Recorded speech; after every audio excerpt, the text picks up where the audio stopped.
नमस्कार। आज जिस मुद्दे को लेकर मैं आपके सामने प्रस्तुत हुई हूँ, ये मुद्दा अभी हमारे देश में काफ़ी महत्वपूर्ण मुद्दा है।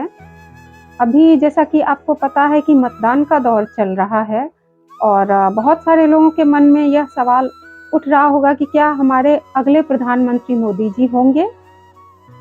तो इसी विषय में आज मैं चर्चा करूँगी कि न्यूमरोलॉजी क्या कहती है उसके बारे में, ये मैं आज आपको बताने वाली हूँ। तो चलिए सबसे पहले हम मोदी जी के डेट ऑफ बर्थ पर चलते हैं, जो आपके स्क्रीन पर शो हो रहा है। मोदी जी का डेट ऑफ बर्थ है 17 सितंबर 1950, जैसा कि आपके स्क्रीन पर शो हो रहा है।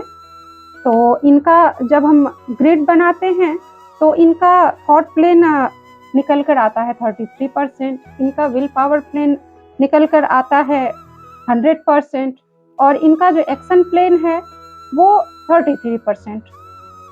इनका माइंड प्लेन 33% है, इनका इमोशन प्लेन 66% है और इनका प्रैक्टिकल प्लेन 66% है। जैसा कि आपने देखा कि मोदी जी के ग्रिड में 3-4 नंबर अर्थात जो वुड एलिमेंट है मिसिंग है, और जब ये किसी के ग्रिड में मिस होता है तो उसके जीवन में कुछ भी आसानी से नहीं मिलता, बिना संघर्ष के उसके जीवन में कुछ नहीं मिलता। और जिसका प्रभाव आपने मोदी जी के जीवन में देखा कि उन्होंने आज प्रधानमंत्री पद भी जो पाया है वो आसानी से नहीं पाया है, बहुत ही संघर्ष और मुश्किलों से उन्होंने पाया है।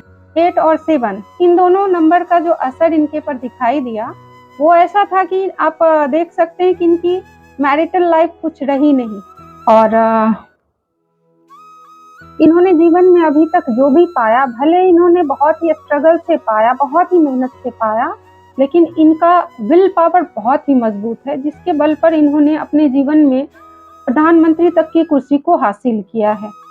हालांकि आज हमारा मुद्दा उनके व्यक्तिगत जीवन से जुड़ा हुआ नहीं है, तो चलिए आज हम उनके राजनीतिक जीवन के बारे में चर्चा करते हैं। जैसा कि आप स्क्रीन पर देख सकते हैं कि मैंने लिस्ट डाला है कि किस किस ईयर में मोदी जी गुजरात के सीएम बने। तो सबसे पहले ये 2001 में बने थे, और 2001 में जो इनका वैदिक पर्सनल ईयर चल रहा था वो 4 चल रहा था, 4 अर्थात राहु। और राहु के समय में व्यक्ति को कोई भी चीज अचानक से मिल जाता है जो कि इनको सीएम के पद के रूप में मिला, लेकिन उस समय ये केवल 8 महीनों के लिए ही सीएम के पद को प्राप्त किए थे। और बीच में गोधरा कांड हुआ जिसका असर बहुत ही बुरा पड़ा था, और जब गोधरा कांड हुआ था उस समय इनकी जो वैदिक दशा चल रही थी वो केतु की चल रही थी। तो इस सब का ऐसा प्रभाव हुआ कि सिर्फ 8 महीनों के लिए ही ये सीएम के पद पर थे।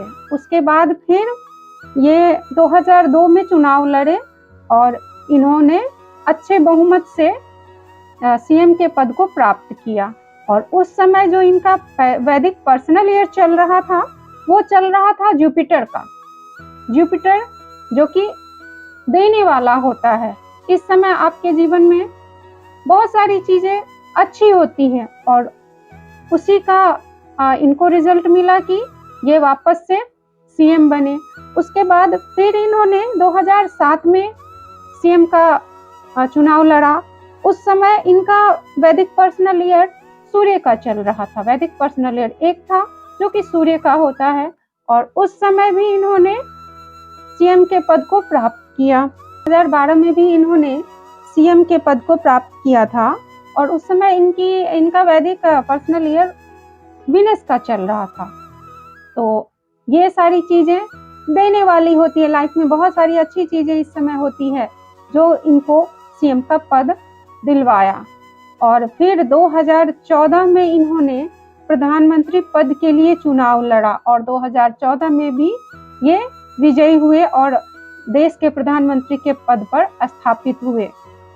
2014 में जो इनका वैदिक पर्सनल ईयर चल रहा था वो 5 चल रहा था, 5 अर्थात बुध, जिसकी वजह से ये प्रधानमंत्री के पद को प्राप्त किए और तब से लेकर 2019 तक ये प्रधानमंत्री रहे। फिर इन्होंने चुनाव लड़ा और फिर ये प्रधानमंत्री बने और उस समय इनका वैदिक पर्सनल ईयर चल रहा था जुपिटर, और तब से लेकर अभी तक ये हमारे प्रधानमंत्री रहे। इस समय 2024 में जो उनका वैदिक पर्सनल ईयर चल रहा है वो चल रहा है 7 अर्थात केतु। और केतु किसी भी चीज को अचानक से खत्म करने के लिए जाना जाता है। जैसा कि आप सभी ने सुना होगा कि मोदी जी तथा बीजेपी जीत को लेकर इस बार काफी आश्वस्त हैं, लेकिन जैसा मैंने आपको बताया कि ये जो वैदिक पर्सनल ईयर मोदी जी का चल रहा है वो 7 चल रहा है। 7 अर्थात केतु, और केतु किसी भी चीज को अचानक से खत्म करने और संघर्ष देने के लिए जाना जाता है। तो इस बार मोदी जी के लिए प्रधानमंत्री पद प्राप्त करना आसान नहीं होगा। हालांकि बहुत सारे जो राजनीतिक दल हैं वो ऐसा सोच रहे हैं कि मोदी जी ने राम मंदिर का उद्घाटन या फिर जो भी धार्मिक गतिविधियां उन्होंने की है वो उन्होंने राजनीतिक स्टंट में आकर किया है, लेकिन राजनीति से या कूटनीति से इसका कोई भी लेना देना नहीं है। ये मोदी जी जो केतु के प्रभाव में है अभी, उसका असर दिख रहा है मोदी जी पर, जिसके कारण मोदी जी धार्मिक गतिविधियों में बढ़ चढ़कर हिस्सा ले रहे हैं। आपने देखा होगा कि मोदी जी 2023 सितंबर से धार्मिक चीजों में कुछ ज्यादा ही संलग्न दिख रहे हैं। ये उनके केतु वर्ष का ही असर है जो उन पर दिख रहा है, वो कोई राजनीतिक गतिविधि नहीं है। और कहीं ना कहीं जब आप गौर करेंगे तो आपको दिखेगा कि जीत को लेकर कुछ न कुछ आशंका बीजेपी तथा मोदी जी में भी है। इसके कारण अन्य पार्टियों के लोगों को भी वो अपने पार्टी में शामिल कर रहे हैं, लेकिन हो सकता है कि यही उनकी हार का सबसे बड़ा कारण बने। तो चलिए, हमारी न्यूमरोलॉजी प्रेडिक्शन तो यही कहती है कि यह वर्ष मोदी जी को प्रधानमंत्री बनाने के लिए आसान नहीं होगी, और देखते हैं आगे क्या होता है।